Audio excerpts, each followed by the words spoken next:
தமிழ்நாட்டில் கள்ளச்சாராயம் கரைபுடிந்து ஓடிக்கொண்டிருக்கிறதாகத்தான் நாங்கள் குற்றம் சாட்டுகிறோம். ஏனென்றால் ஏற்கனவே அதே விழுப்புரம் மாவட்டத்தில் கள்ளச்சாராயத்தால் ஏராளமான உயிர் பலிகள் ஏற்பட்டு இருக்கிறது.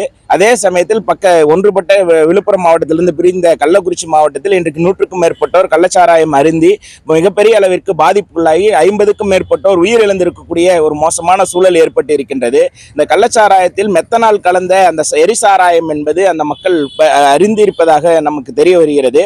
அந்த மெத்தனால் முக்கியமான மருத்துவ தொழிற்சாலை பெரிய கனரக தொழிற்சாலைகளுக்கு கிடைக்கக்கூடிய அந்த மெத்தனாலை சாதாரணமாக கள்ளசாராய கும்பலுக்கு கிடைக்குது என்றால் இது காவல்துறையினுடைய உதவி இல்லாமல் நடப்பதற்கு வாய்ப்பே கிடையாது.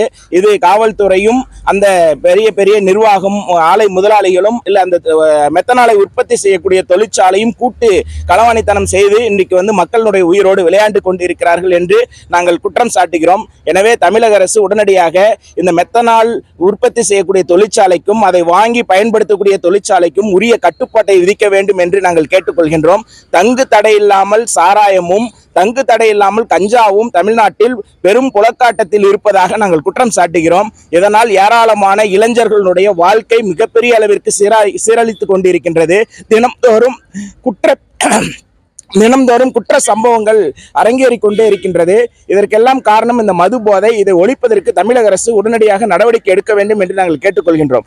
கள்ளசாராயம் காசக்கூடியவர்கள் மீது குண்டர் சட்டம் போடக்கூடிய தமிழக அரசு கள்ளசாராயத்தை விற்பதற்கு அறிவிக்கப்படாத லைசன்ஸை கொடுத்து அதை கள்ளசாராயத்தை புழக்கத்தில் விடுவதற்கு அனுமதித்த காவல்துறை மீது சஸ்பெண்ட் நடவடிக்கையோடு நிறுத்தாமல் அவர்களையும் குண்டர் சட்டத்தில் கைது செய்து நடவடிக்கை எடுக்கும் பொழுதுதான் தமிழ்நாட்டில் இருக்கக்கூடிய காவல்துறை கள்ளசாராயம் கஞ்சா கும்பல் மீது உரிய நடவடிக்கை எடுக்கும். இல்லை என்றால் சஸ்பெண்ட் தானே என்று அலட்சியமாக மீண்டும் இந்த பணத்தை வாங்கி கொண்டு கள்ளச்சாராய கும்பலுக்கு உடந்தையாக இருப்பார்கள். இதனால் ஏராளமான உயிரிழப்புகளும் மக்களுடைய வாழ்க்கையும் தான் பாதிக்கும் என்று நாங்கள் குற்றம் சாட்டுகிறோம்.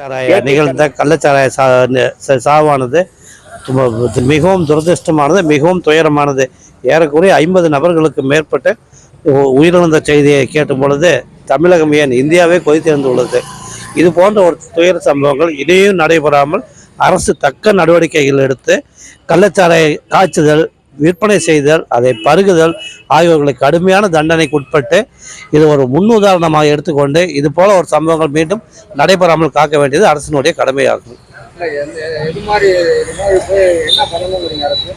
இதற்கு அரசு கடுமையான மதுவிலக்கு அமல் பிரிவினரை கொண்டு கடுமையான சோதனைகள் மேற்கொண்டு காய்ச்சுபவர்களையும் விற்பவர்களையும் அதற்கு உறுதுணையாக புரிபவர்களையும் பல்வேறு மூலப்பொருட்கள் விற்பனை செய்பவர்களையும் கண்டுபிடித்து கடுமையான அவர்கள் மீது நடவடிக்கை எடுத்து தண்டனைகள் கொடுத்து இது ஒரு முன்னுதாரணமாக இருக்க வேண்டும்.